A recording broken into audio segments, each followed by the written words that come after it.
give you a little preview of what's going to happen. I think you probably know.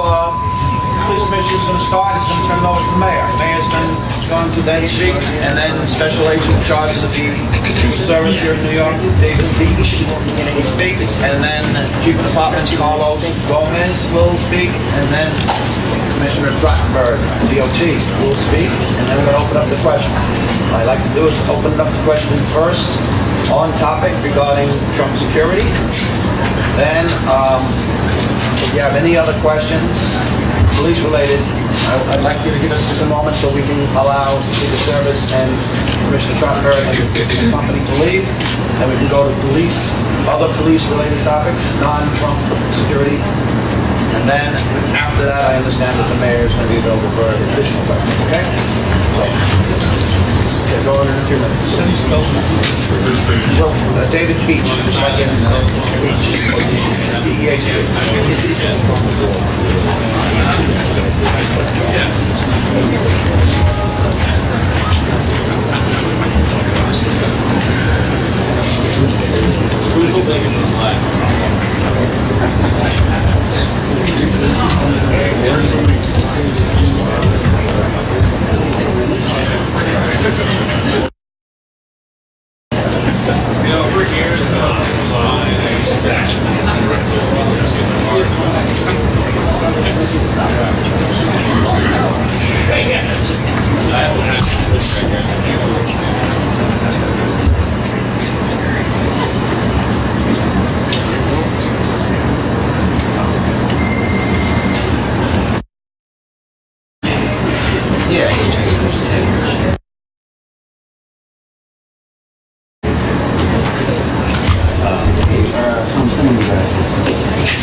Everybody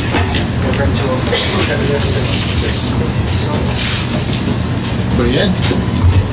Okay, everyone safe? We're good? Yes, sir. Okay, good afternoon, everyone. Thanks for being here.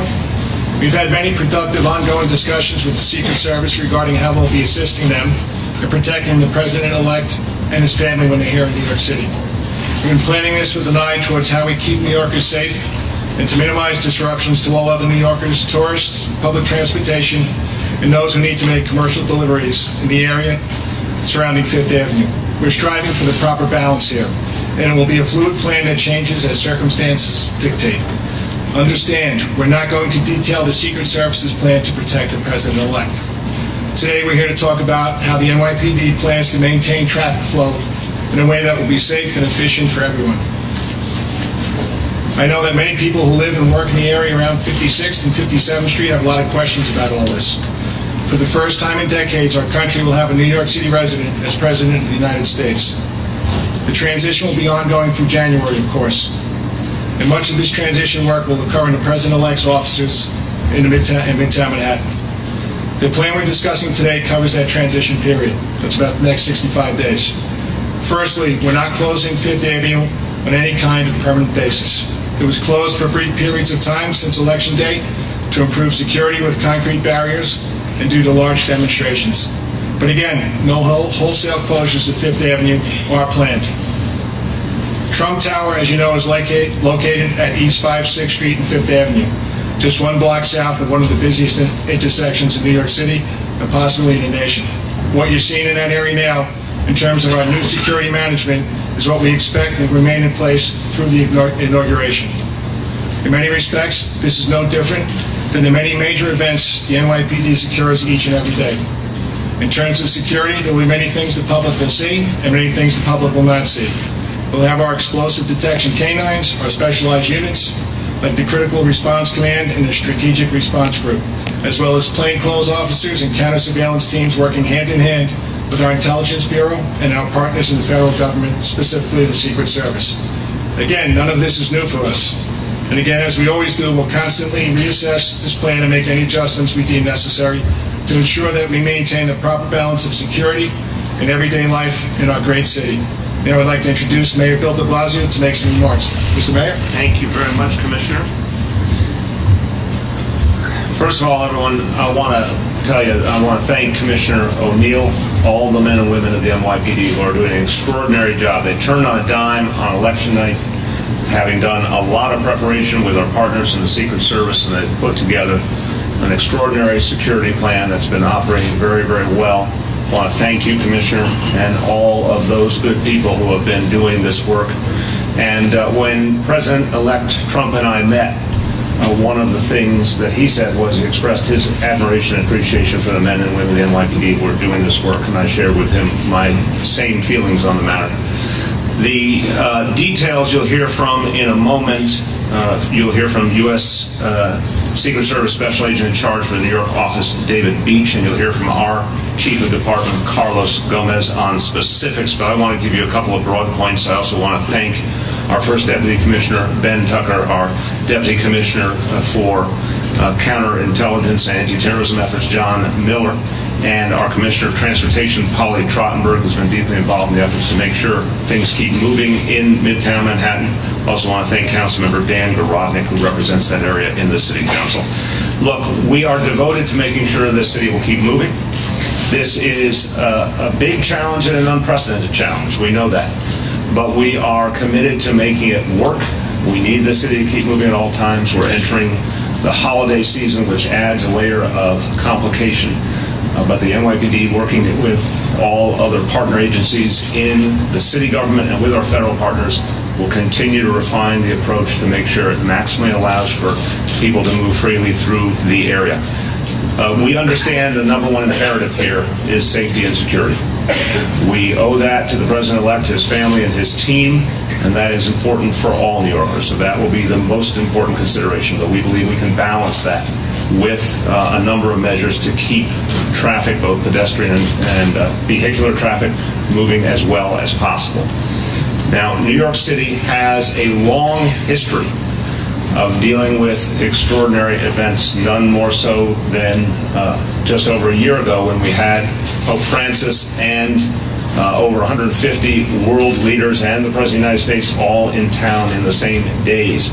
The NYPD did an extraordinary job working with our federal partners in that time, keeping everything moving and keeping everyone safe. So this extraordinary department is no stranger to these challenges, and it is a known fact that presidents of the United States, including, of course, President Obama, have come into New York City on a regular basis throughout their presidencies, and there are very refined approaches to handling those visits. So the NYPD is particularly well suited to take on this challenge. But it is an unprecedented challenge. In the modern world with the security dynamics we face today, we have never had a situation where our President of the United States would be here on such a regular basis. Although, again, the details of his future plans are unknown, but we certainly know over these next 65 days he will be here very regularly. We've never had that situation before, and certainly not with the focal point location being in the heart of Midtown Manhattan. But the NYPD is up to the challenge, and the City of New York is up to the challenge. I have no doubt about that. We have an excellent working relationship with the Secret Service. There have been a clear set of shared goals and clear coordination throughout this time, and we believe that is going to be one of the number one reasons why we can keep people safe and secure. At the same time, we will listen carefully to the needs of New Yorkers and the concerns of New Yorkers throughout this process. Obviously, for people who work in the area, for businesses in the area, for people who drive through, for people who go there for a variety of reasons, there are real concerns right now. We're going to do our best regularly to address those concerns and to make the adjustments that we can, always in the context of protecting safety and security first.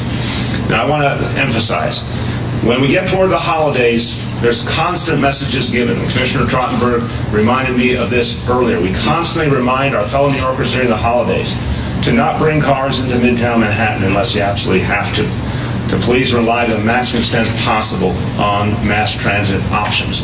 I want to reiterate that. That would be true during any holiday season. It's even more true now, of course.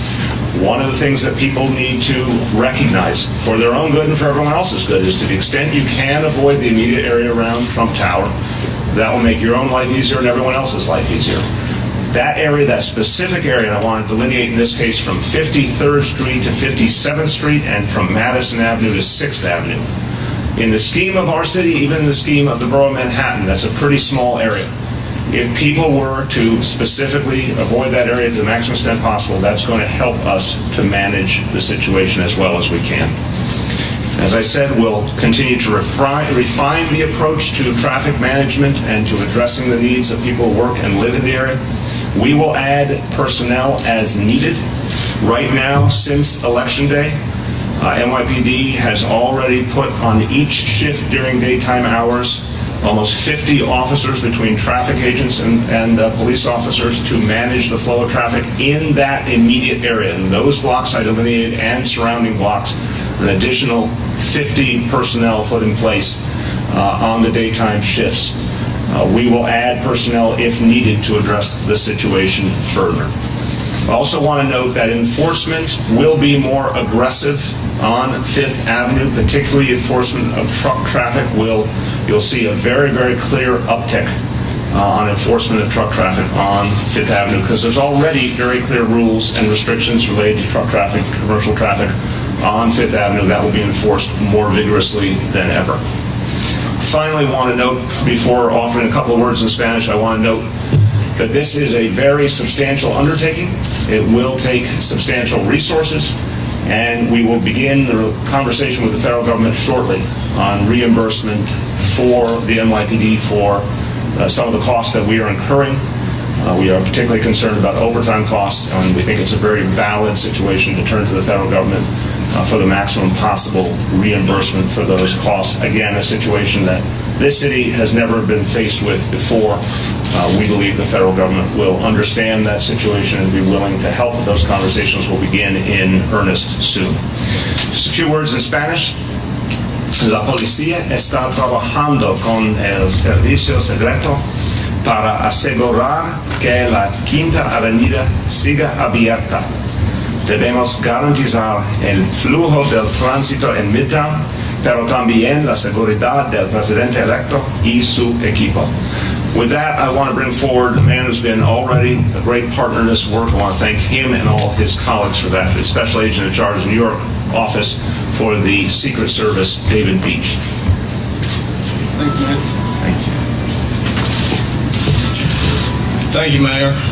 First, I'd like to begin by thanking the Mayor and Commissioner O'Neill and the men and women of the New York City Police Department, not just for their efforts over the last week and a half, not for their efforts on election night, but their efforts over the last year enduring a very, very difficult and challenging time in partnership with the Secret Service, protecting two major presidential nominees.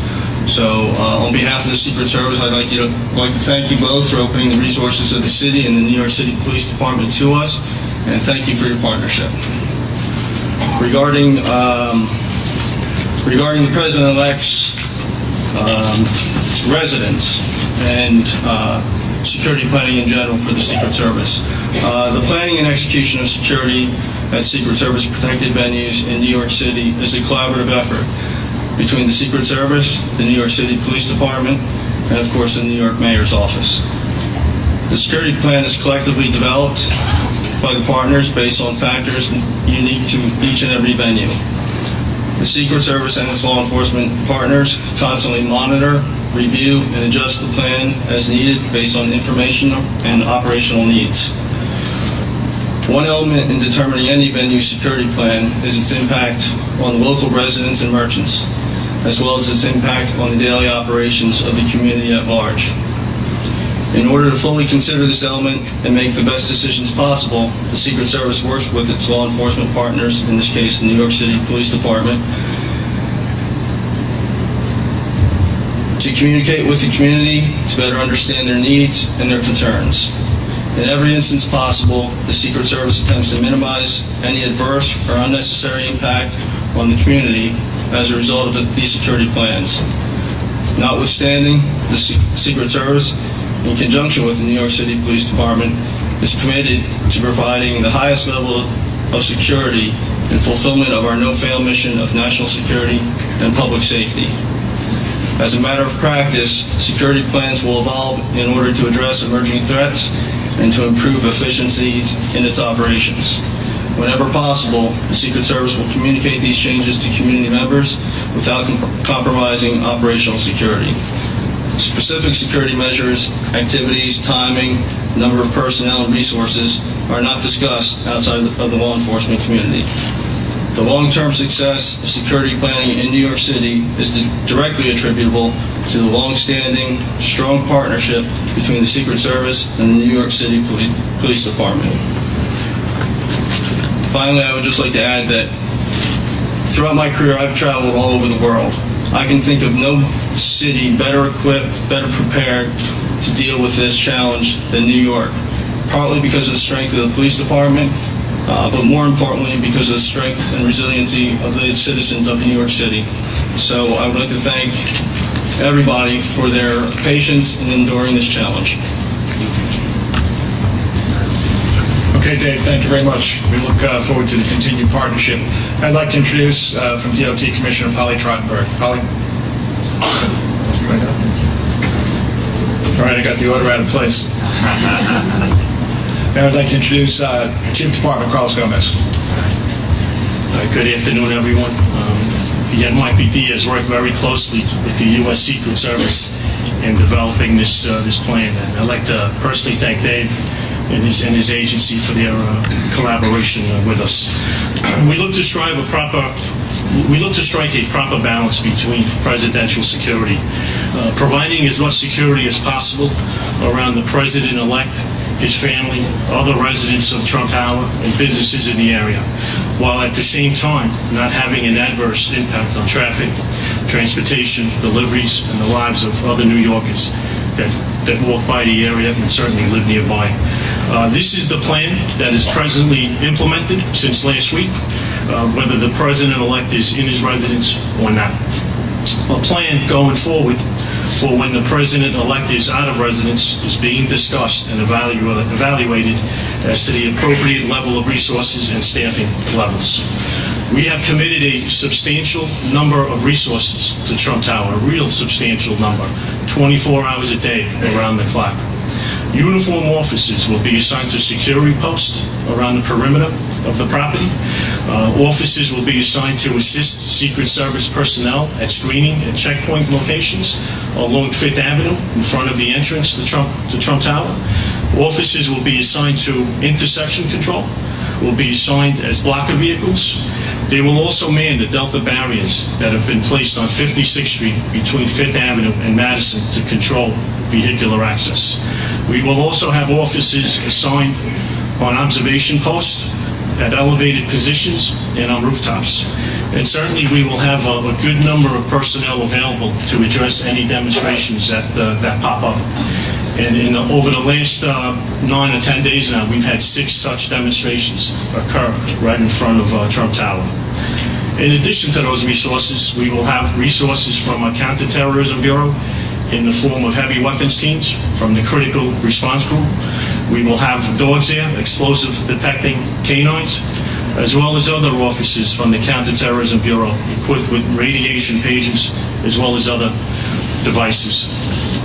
We'll be enforcing the truck restrictions that are already in place. We took a strong look at that, and we really mean it. We're going to start enforcing this right away. And I'd like to announce the following restrictions. Those truck restrictions are southbound on Fifth Avenue between 60th Street to 55th Street, and eastbound on 56th Street from 6th Avenue to 5th Avenue. Truck traffic will be diverted away from these streets. And certainly one of the toughest jobs in this department is the job of a traffic enforcement officer, traffic agent, and we have a substantial number of those resources also assigned to this area to assist with congestion as well as enforcing the truck restrictions. 56th Street will be closed for all vehicular traffic between 5th Avenue and Madison Avenue. This is where we place those Delta barriers to control access to vehicles. However, pedestrians that reside in the area, that work on the street, want to shop on the street, or simply want to cross 56th Street down to Madison or up to 5th, they will be allowed to do so on the south side of 56th Street, but after being screened by us and the Secret Service. Buses, passenger vehicles will continue to utilize 5th Avenue, but understand that presently 2 out of the 5 traffic lanes are being restricted due to barriers that we have in place. We've also have dedicated plans to implement when we have demonstrations at Trump Plaza. We've identified locations that are within sight and sound of the entrance to Trump Tower, and we establish protest areas at these locations. Small groups of protesters will be allowed to obviously be on the sidewalk so that traffic will not be impeded on 5th Avenue. However, when there's larger numbers of protesters, we may have to shut down traffic on 5th Avenue. And we saw that occur last Saturday when we had over 20,000 protesters in front of Trump Tower. So far we've closed 5th Avenue on 3 occasions in the last 10 days due to demonstrations. And certainly when this occurs, we bring in more police sources from other parts of the city to assist us. And we close 5th Avenue for safety concerns, the safety of the demonstrators as well as the safety of motorists. And the field commander at the scene makes that call. I made the call last week, and we will always choose safety over convenience. Once again, this is the security plan that we presently have in place. We are doing this for over a week now, and operationally every day it is getting more fluid. We're working more efficiently. We will work closely with the Secret Service, and certainly we can modify this plan as situations change. Thank you very much. All right, thanks, Carlos. And now for the second time, I'd like to introduce the Commissioner of Transportation, Polly Trottenberg. Polly? Got the step for me. Thank you. Thank you, Commissioner O'Neill. Look, as you've heard today, obviously security will be the priority for this area, but at New York City DOT, we will be working hand in hand with NYPD to do everything we can to help ease travel conditions. It's an extraordinary pedestrian area. Pedestrian volumes on 5th Avenue are some of the highest probably in the Western world, and we're going to see everything we can do to help ease their movement along the sidewalks. It's an extraordinary bus corridor. There are 140 buses in the morning peak that run along Fifth Avenue. We'll be working obviously closely with PD to keep them moving as well as to keep other vehicles moving. And I'll just reiterate, I think, what the mayor said, which is we would say this anyways during holiday times, but to the extent that you can come to this area by mass transit or by foot, obviously that will help us. Thank you. Okay, we'll open it up to some on-topic questions about Trump security, then transition. Commissioner, given the fact that you've been doing it for a week, but this can go up to 4 years or even 8 years, are you considering creating a special command that works in kind of a presidential detail, understanding that they're still in charge of the security of the president, but will you have a different command that is just unified for that? Yeah, that's not, having a separate command, that's not off the table. That's the long-range plan. Right now, we're talking about the transition period for the next 65 days. So we're still working on a long-range plan for once President-elect Trump is inaugurated. So we're working with the Secret Service on that plan. In the back. Yeah, as we know, Mr. Trump is very busy these days, but I wonder if by any chance he expressed interest in attending the Macy's parade. And regardless of that almost impossible scenario, what are the security plans? For the Thanksgiving Day parade? Yeah. All right. Why don't we cover that after we talk about Trump? And he hasn't expressed his desire to come to the Thanksgiving Day to me personally yet. So, Marcia. I'm wondering, first of all, what your message is going to be to the businesses who've been inconvenienced. So a lot of them have expressed concerns about what's going to happen if Con Ed needs a permit or a utility needs a permit in order to do something, or if somebody wants to build something, or somebody, like for example, a restaurateur said he needs to have his ducts cleaned and they have to go on the roof and they're not allowed to do it because there's a concern about snipers and things like that. So how will all these issues be solved? And will people go to DOT, to the NYPD, to the Secret Service? How will that be dealt with? All right, so I think Polly's going to talk about the permits for construction, but as far as the businesses and residents in and around Trump Tower, rest assured that the NYPD is doing their best to facilitate movement within that zone. Chief Bill Morris, the chief of Manhattan South, has been working on this plan, and it's getting better each and every day, and we're working in conjunction with the retailers and the restaurants to make sure that they get the customers in as easily as possible. Yeah, and just before Polly comes up, just to say, Marcia, that look, we want any business that needs to do work with, for example, our Department of Buildings, our Department of Transportation, or the utilities, to continue doing the normal procedure they would do, but the NYPD and Secret Service will obviously be providing oversight on all of it. So the important point is the safety and security situations will be baked in here. We will make sure that anything is done in the way that ensures safety.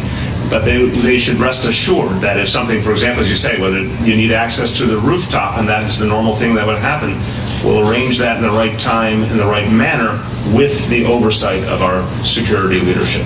So are you trying to tell businesses that they're concerned about them and you want to make sure? Yes. Marcia, we are very concerned to make sure that businesses continue to thrive, they continue to be able to serve their customers and stay in business and do well. We all understand there'll be disruption in the short term. But one thing I can say for sure, that the scenario you gave, what if someone needs access to a part of the building and there's a security consideration, we will make sure that security consideration is handled so that business can go on as usual and that our other sister city agencies can do their job. Polly, you want to speak about the construction permits? I think, Mr. Mayor, you put it well. And we have, again, in New York City, we have protocols for how we do permitting in high security areas like World Trade Center and New York Stock Exchange. We do coordinate closely with PD and in some cases the Secret Service. And just to send the message, we understand we're going to need to work closely with businesses in this area, as we do in Lower Manhattan, to help them through permitting issues and try and make the situation, minimize the inconvenience if we can on the permitting front. Pull back on construction permits in that area because of safety reasons? We're going to take a look at how we handle construction permits, and actually today we've started what we call our holiday embargo, which limits construction permits in the Midtown area between now and January 2nd. And I think we're going to take some of that time to figure out what the future protocols will be. But we are going to be sensitive to trying to work with businesses. Con Ed and utilities. Con Ed and all the utilities, et cetera. Rich? Is Trump Tower now seen as a possible terrorist target, given the fact that the president-elect is in there? And Rich, this is why we're doing all this. To make sure that we have the necessary protection for not only Trump Tower and Mr. Trump, but for all New Yorkers that are in and around that area. So of course it is. Yes. What's involved in the screening of pedestrians on Route 56? It's going to be a bag check. It's make sure that the people, as they move through 56th Street and down Fifth Avenue on the east side of the street, that we offer the maximum amount of protection to the people that reside there and work there. So we're going to be doing a bag check there. In the back. Commissioner, just to follow up on Rich a bit, any building that bears the Trump name, doesn't that then become a target, if not for terrorism, for at least vandalism or crime? And is that you guys, or is that incumbent upon the Trump organization? And then, if I may... stay on that. We'll come back to it for a second. Okay. Sure. And that's working in partnership with private security, as we always do. And that's why we built up our counterterrorism assets of the last 33 months. Then we have the Critical Response Command and Strategic Response Group, and we move them around as necessary. And then, if I may, without giving away any planning, has the president-elect indicated whether New York City would be his sort of home away from the White House, or whether it would be Florida, New Jersey? No, I can say in my conversation, no, and I think that that's something that remains to be seen. And I don't think we should prejudge that. I think the president-elect has to get into office and have the experience of being in the White House and make the decision that's right for him and his family. I think right now, I think the Commissioner said very clearly, we have a 65-day period that we know with some assurance will be a time when the president-elect is focused primarily on New York City, will provide the protection during that time frame.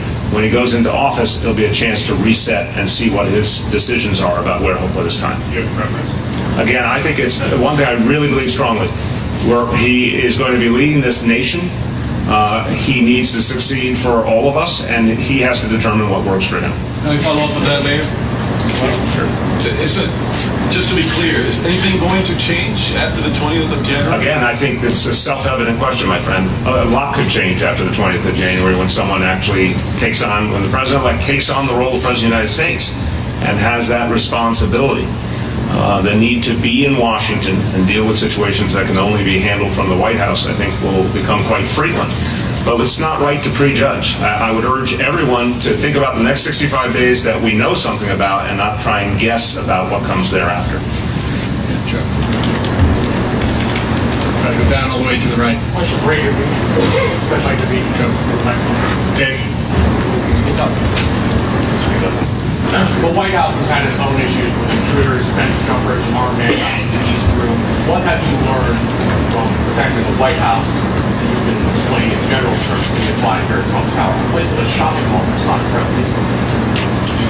Well, I'm not going to comment on the first part of that. What I will tell you is we learn each and every time we implement a security plan, and we take those best practices and apply them to future plans.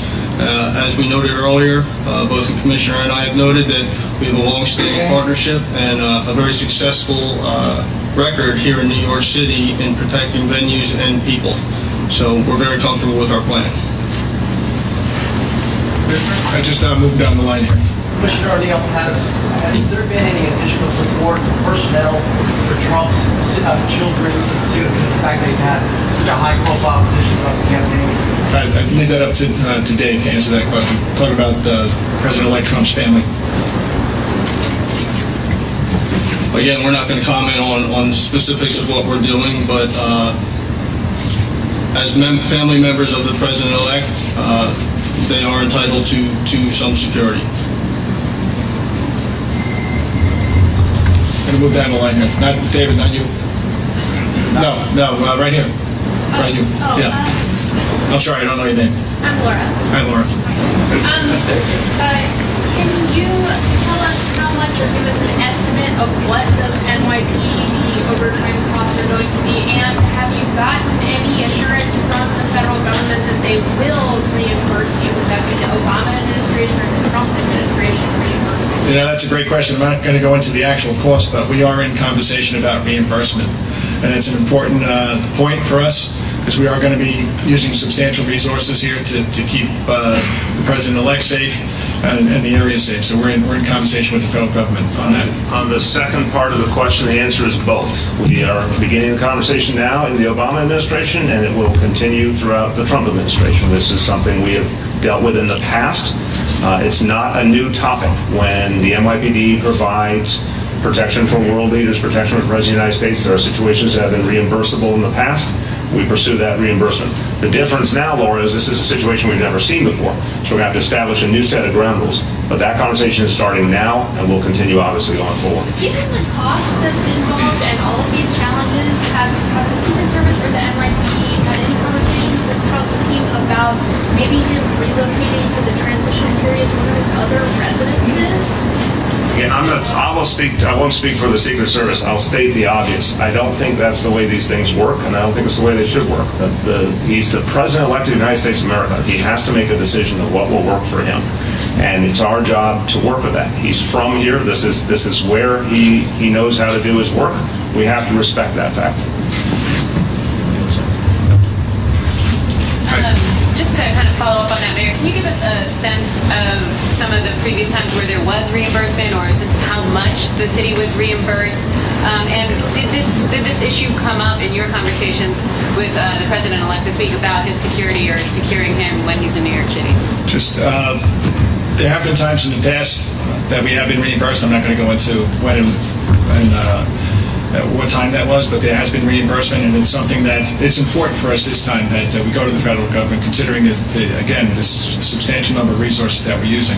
And we have had an increase in the force over the last couple of years, which is important, which helps us with this challenge. But we want to continue to make sure that we build all of the programs in the NYPD. So it's important that we continue to work on getting that reimbursement. Yeah, let me just add, I think we have a very, very strong case for reimbursement, very substantial reimbursement. Again, because I'm not an expert on the chapter and verse, but we know for a fact, whether it was protecting foreign leaders or protecting the President of the United States, there has been a history of reimbursement under certain situations. This makes all of them look quite small, obviously. So I think there will be an openness and a willingness, and we'll have to create a new paradigm for what that looks like. I will certainly be talking to senior members of the Obama administration about that. That'll continue, as I said, into the Trump administration. I did not raise this specific issue to the President-elect, but I'm sure in a subsequent conversation there'll be an opportunity to do that, and I'll certainly be talking to members of his team about it in the meantime. David? I just wanted to follow up. Are you concerned, Mr. Mayor, at all? This is a man who's in the business, had a history of not fully reimbursing contractors. David, this is public service. This is a whole new reality. This is the federal government of the United States, and again, there is a history of providing reimbursement to New York City. But now New York City is being asked to do something on a scale that's never been done before. Certainly there's no precedent for this in the context of New York City history. I don't know if I can think of any other situation with any other president in any other city that something of this complexity and intensity happened before. So I think this rises above partisanship. I think this is a situation where it will be recognized in the federal government that the NYPD is carrying a burden for the entire nation, and I am hopeful there will be receptivity to proper reimbursement, particularly for the overtime costs we need. Commissioner, perhaps Agent Beach, is there going to be any thought given to retrofitting that Trump Tower facade, which is unique with glass, make it blast-proof, or changing the first 10 stories of the structure to guard against blast? The security plan for Trump Tower is what it is right now. We will continue to evaluate it and modify it as necessary and as appropriate. Any changes to the building would really we would need to confer with the building management, obviously, the city, and others. But at this time, we're comfortable with our plan. Could you just follow up? Sorry, are you prepared to have basically two White Houses, one in Washington and one in New York City? Every president, every sitting president, and every former president is allowed to declare one residence outside of the White House. So we do this with every sitting president. Special Agent Beach, what is your plan for future demonstrations? If future demonstrations occur, what will be your response? I think that's more of a question for the NYPD. We will have the appropriate amount of resources available to deploy as the demonstrations pop up. So, is Trump Tower closed to the public? No luxury shoppers can go to Trump Tower. who just want to check out the streets for protests there? We are working with the businesses and with Trump Tower to make sure that people that need access or want access to that area are able to go through that. But again, there's going to be a check before you get to be able to access those areas. Sure, it is Hold on a second. Just, yeah. Commissioner, what major events coming up for the Thanksgiving parade affect the number of security personnel stationed at the tower? The Thanksgiving Day Parade, we have a great plan in place, and we're probably going to talk about that off topic. Assistant Chief Rodney Harrison is going to speak about that. Will this impact that? Again, both plans will be in place. So two more on this one, please, and we'll move on.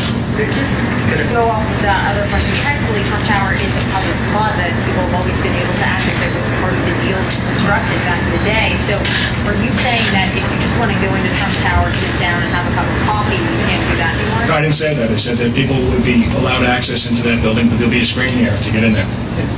Hold on, Dean, I got to go to the left side here. Okay, very good. I mean, you said for folks to understand, but New Yorkers at some point are not going to understand when they are trapped in traffic every day. What's your, sincere message to New Yorkers who may be stuck every morning trying to get to work or to home, and after 3 weeks, 65 days is just too much for them to bear, and they're really upset.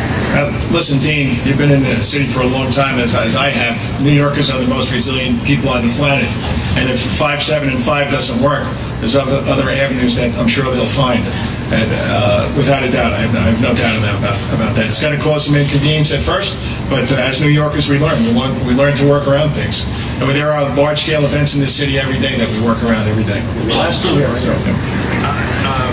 Mr. Commissioner, Mr. Mayor, have you been inundated by complaints, or are New Yorkers just taking this in stride? All of this traffic and all of this mess there. I mean, are you hearing from them, or are they just kind of going, well, whatever? Well, there'll be a two-part answer here. I'm not sure if I'm going to call them complaints. Not yet, because it's only been 10 days. But concerns, absolutely concerns, and we're working to address those concerns. That's our job as a police department, to be responsive to the people who have complaints or concerns. Just to finish, I've heard plenty of concerns, but at the same time, I've heard that resiliency. I want to thank Special Agent Beach for the tribute he paid to New York City by saying, we are uniquely able to deal with something like this. I'm very proud of New Yorkers and how they deal with all of the challenges we face, because we're the greatest city in the world. We are used to handling situations that other places couldn't even imagine.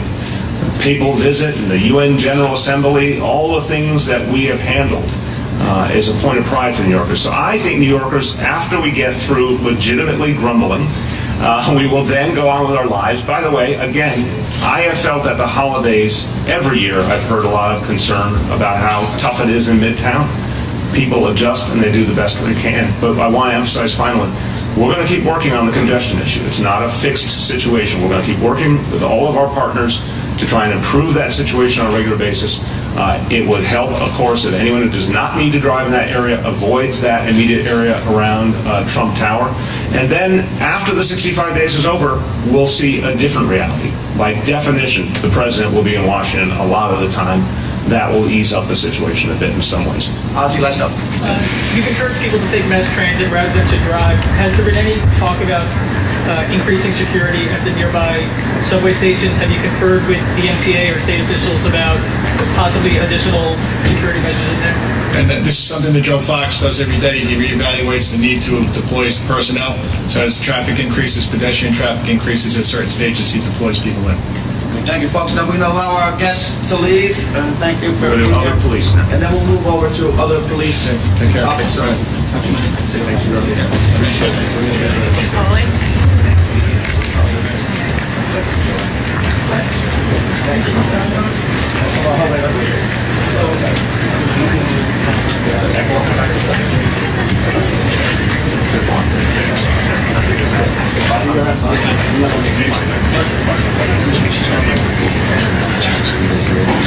Sure. Okay, folks, we're going to regroup here, and then we're going to start off now with any other police-related topics, and then when that's done, we can move on, okay? We're going to start off with a quick review of what we're doing for Thanksgiving, and we'll get into more detail next week. So, Assistant Chief Rodney Harrison. Good afternoon, ladies and gentlemen. For the 90th annual Thanksgiving Day Parade, it's pretty much going to be the same situation, a couple of adjustments that we're looking to put in place.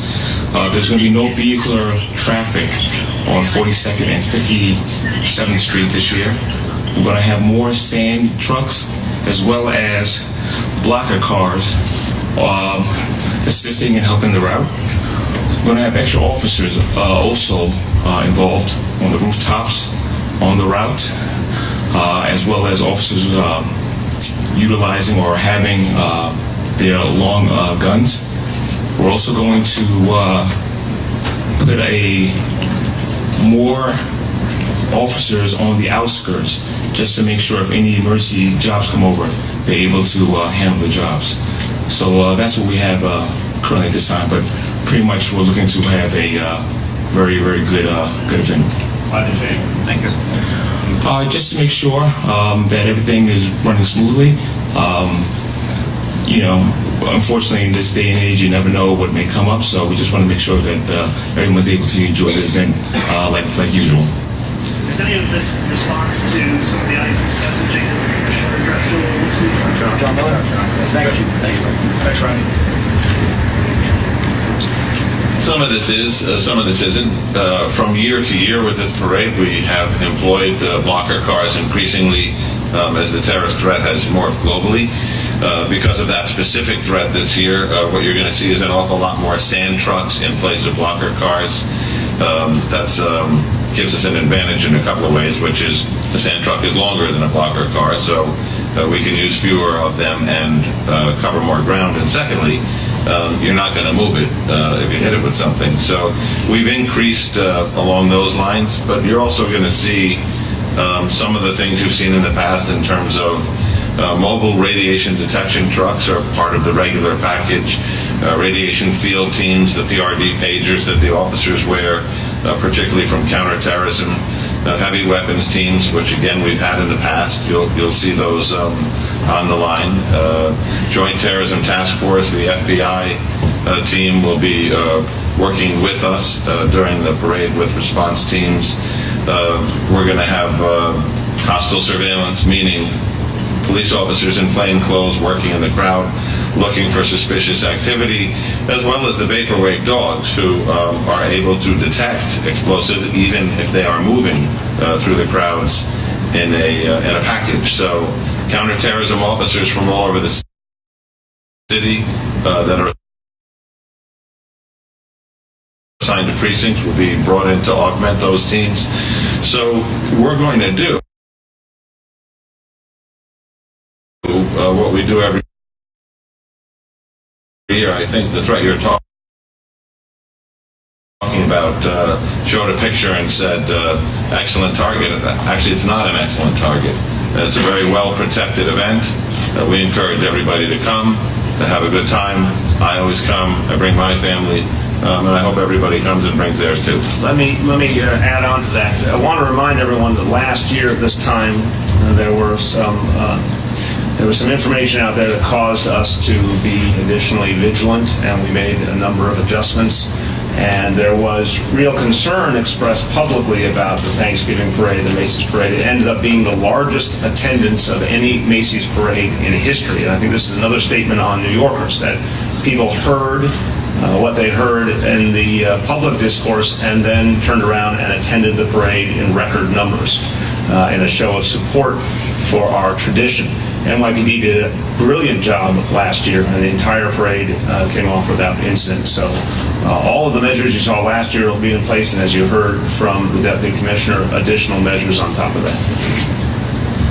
Oh, I'm sorry, one more thing. We will be providing a fuller briefing, just so everyone knows, on Wednesday, the day before the parade. We're going to provide an updated security briefing to all of you. Commissioner, you had 2 arrests in connection with the death of Joseph Comunale. The complaints unsealed by the District Attorney's Office in Manhattan don't include any homicide counts. They include hindering prosecution, disposal of the body. One of the defense attorneys has said that there seems to be some problem with the DA including homicide in this case. I wanted to see what you could tell us about this. The Chief Boyce will address that. Thanks, Norm. Good afternoon, everybody. Tony, we charged murder too in that case. We felt we had probable cause, as well as other charges as well. The district attorney charged hindering prosecution first degree. Case is not over with. We'll continue on as we investigate. We believe we came up with quite a bit of evidence, substantial blood evidence and other statements as well as the crime scene. So that's what we charged. Mr. Vance's office will continue with their end, and we'll go forward that way. Right now, they're being held on $300,000 cash bail each. Substantial amount of money. We will probably finish our crime scene up on 59th Street in the next couple of hours. So, and after that, we'll go on with your case. We still have a lot of statements to take from different people who were involved, either tertially or directly involved in that night. So, I would ask you any other questions to ask Mr. Vance's office about where the case goes from here. We've delivered a very strong investigation to him. Any word on motive? We believe it was a fight between the individuals up there. That's what our sense is with some of the people we have talked to already. You have to understand these individuals were up all night. They came home from a club down in the meatpacking district, and it was going on for quite some time. So that's our indication right now, an argument between these males. Over what? Not going to say. Don't know. Not exactly sure, so I don't want to say it. Both individuals were uncooperative, so it's hard to get to the true story on that. Courtney. Your predecessor, Commissioner Brack, was very outspoken and vocal when Trump started talking about stop and frisk for policies that he certainly didn't agree with. Now that it is happening and Trump will be taking office in January 21st, what will the department stand to, or how will you react to the federal government all of a sudden telling you, okay, now you need to amp up stop and frisk, and ICE is going to tell you to start rounding up people on As far as stop and frisk, and I've spoken about this quite a number of times, that's a constitutionally tested tool used by police departments across the United States. The level that we're using it at now is much lower than it has been in previous years, and it still proves effective for us. It's a necessary tool for police officers to use to keep the people of this great city safe. So we're still using it now, just not at the same levels that we have in the past. And as far as ICE, we do not look for people based on their immigration status. We are a law enforcement agency, and we're looking at criminal law in New York State. So, Shimon? Question in terms of the Muslim community. Some of these select, in terms of the Muslim community, and certainly the work that you have done to build a better relationship with them the last few years, are you concerned with some of the choices that Trump is making, that is going to hurt your relationship with sort of the Muslim community? Shimon, community relations is an ongoing process for us, and we're going to continue to improve those relations that we've established in the past, and we're going to make sure that everybody in New York understands that the New York City Police Department is here for everybody in New York City, not just certain select groups. Have you heard any concern from them? I mean, there's all sorts of stuff that has been said about what some of these guys would like to do with the Muslim community. Are you at all concerned that is somehow...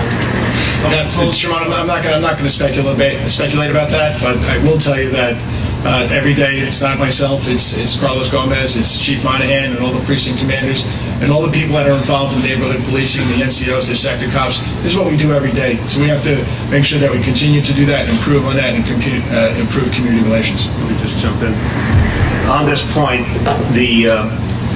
I've heard a lot of gratitude from members of the Muslim community in this city for the support they get from the NYPD. As I mentioned, there are 900 members of the NYPD who are Muslim American, who serve us all. But there's a tremendous understanding in the community that the NYPD is there to protect them, and that more and more effort has been made to communicate and work with the community and listen to the community. So that will continue unabated. I think it's absolutely important that the new administration in Washington not follow through with any policy that would suggest discrimination against Muslims. I think it will be not only against our Constitution and our values, but it will be counterproductive. And it will create a rift after so much work has been done to try and create closeness and unity. But I do want to emphasize that there's real sense of appreciation in the community for the way the NYPD is providing support and protection, and particularly response to anything that might be a hate incident. For John, do you want to step forward and say anything to the president-elect? He's invoked the NYPD's past practices of reportedly putting undercover officers in mosques and said it was a good idea. He criticized the decision earlier to pull that type of operation back. Do you want to say anything to him? The only thing I would say about that is most of his characterization, as well as most of the characterizations about what that activity was and what that activity wasn't, were actually inaccurate. So to respond to things that were kind of summed up in bumper sticker terms wouldn't be productive. We operate under the hand-shoe guidelines. We operate under legal guidance from Deputy Commissioner Burns' team. We lay every case out on paper, and we follow those practices assiduously in tremendous detail with great fealty. So I don't think we're going to be changing much of what we do, because we work very hard at doing it right. And just to emphasize, we get to make that decision. This is, again, the nature of the American Constitution. There's not a federal police force. There's a police force in New York City known as the NYPD. We will make the decision on how it's best to protect our own people. And we are not going back to that surveillance program. It did not work, and it alienated the members of the Muslim community from the NYPD and from the government of New York City.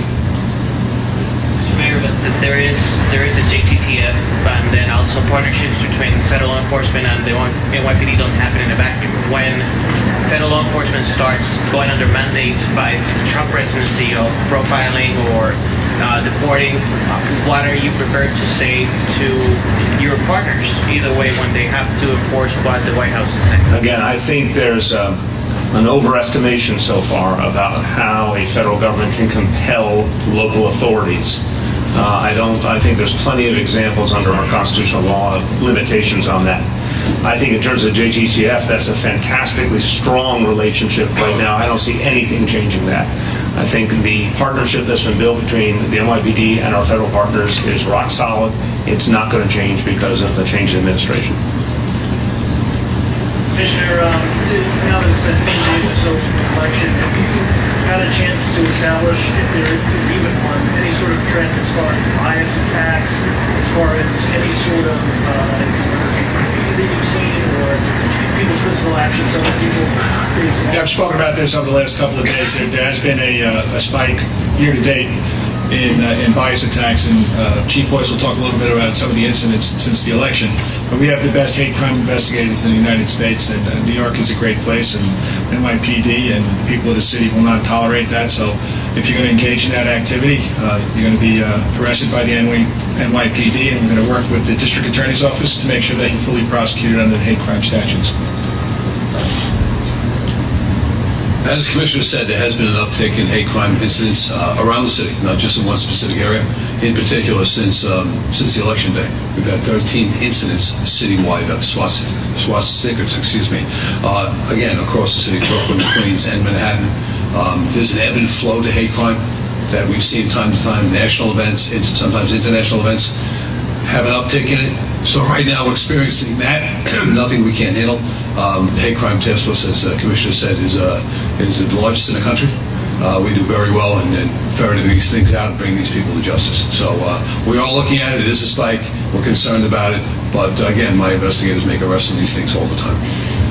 Chief Boyce, just to follow up on that, when you say the spike in national events, are you specifically talking about Donald Trump's rhetoric on the campaign, or just more reporting on these incidents? Absolutely not. I'm talking about after an election, some things trigger this. I don't think he has anything to do with these swastikas, to be perfectly honest with you. So that's what we're seeing. Sometimes events happen around the world. So it's hard to put your finger on it right now. The best thing we can do is go out and make arrests and end this thing, which we will. Chief, besides the swastikas, are there other communities that take part? There is an increase in attacks, not violence, but attacks against Muslims, verbiage, so to speak. Again, we make a lot of arrests on those, and we do have a spike this year from last year. It's been up. Chief Boyce, what should New Yorkers do if they see something? How should they report it? Well, you call 911 immediately if you see a crime in progress. It's really quite simple. If you know some information, you call the tips line. So either one of those will get to us immediately. Will help my hate crimes task force. Hold on, one point add in this. Look, I just want to be crystal clear because we take this uptick in hate crimes very, very seriously. The NYPD is putting substantial resources into finding any individual commit to hate crime, and there will be prosecution. So for anyone who thinks of acting in a hateful manner, I want them to know there will be very severe consequences. The NYPD is fully committed to that mission. And can you update us on that, the child that was found at the Port Authority, if there was an arrest in that case? Chief Boyce has that. Yeah. That individual who dropped up that child is Elmer Gomez Ruano. He was placed under arrest at 1 o'clock this afternoon by the Joint Regional Task Force at 164 Clay Street in the 8-4. Not going to tell you how we got him, but we got him. All right, so he's in custody right now. We will put him in for other authorities, and either the Stanford Police or the Port Authority will prosecute from there. Anything, any updates on the 49th precinct situation? Which precinct? Talking about Deputy Inspector Walton. Yeah, he's been modified.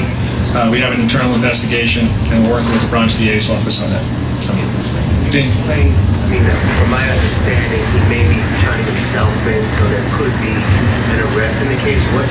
I don't want to go into the investigation. As it unfolds, we'll make sure everybody knows about it. Jennifer Lester. I have a question for Boyce. Why do you think... That's Chief Boyce. One day, mister, go ahead. I'm wondering, you said that you don't think Donald Trump has anything to do with the swastikas, but there's been an uptick since the election. Can you sort of explain why you... I can't explain it. That's just the point. It's we have one incident where his name was used on a swastika out of 13. Now, last year at this time, the same week period, about 10 days after the election, we have 13. Last year we had 2. It's difficult to explain. We had them in a school in Manhattan. We had them in a housing development in Brooklyn. So they occur from time to time. So I don't mean to make any kind of connection between the two, other than the fact after the election we'll try to figure it out. But the best thing we can do is make some arrests on it, which we will. But Jen, I want to state the obvious. Chief is very rightfully saying he doesn't speculate. He waits until his investigation tells him what the motivation is. But I will say, beyond the narrow question of how you look at each case and find the facts, a lot of us are very concerned that a lot of divisive speech was used during the campaign by the president-elect. And we do not yet know what the impact of that will be on our country. So I want to separate very clearly the larger question. We saw that speech. We know how hurtful it was to so many people around the country, and particularly to so many New Yorkers. We know, sadly, that some people get inspired by hateful speech to take action. But that's a different matter than what happened in each and every one of these individual cases that deserves to be investigated and that deserves a factual response. Okay, with none of the police questions in the moment, I think this... We're going to do off topic. Yep. Round 3. Okay. Other topics. Either way, whatever y'all like. Other topics, yes. Yesterday you released your budget modifications, and highlighted in that was the failure of the pension funds to make the money they were supposed to. 1.5% over the past fiscal year seems pretty low. Is this the fault of the city controls? I'm not going to provide an analysis of the why at this point. I think more needs to be looked at there. I will tell you that from the estimate I have, it's going to be almost $752 million over the next few years combined. So it's going to be a real negative impact on our budget. But we need to look at that a little more carefully to understand the reasons. Yeah. Over the past years, it was what, 3% or something it made, and then 1.5%. It does correlate with the tenure. Again, it's not a good situation. It's going to cost the city a lot of money, but I'm not going to speculate on the reasons. We'll let the Office of Management and Budget give you a fuller analysis.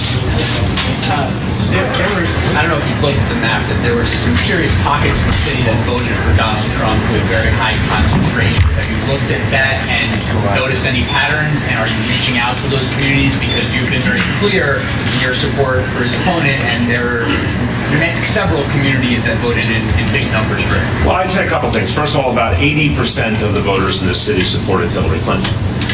So I always like to remember to put the horse before the cart. 4 out of every 5 New Yorkers voted for Hillary Clinton. But in terms of communities that support Donald Trump, they're part of who I represent too. Of course, I'm working with all those communities every single day. We do that on a nonpartisan basis. I think the points I've put out about the concerns that so many New Yorkers feel based on Mr. Trump's statements and proposed policies really touch a clear majority of New Yorkers. There are women who are the majority of the city who are concerned about any effort to take away a woman's right to choose. There are Muslims concerned about a Muslim ban. There are Latinos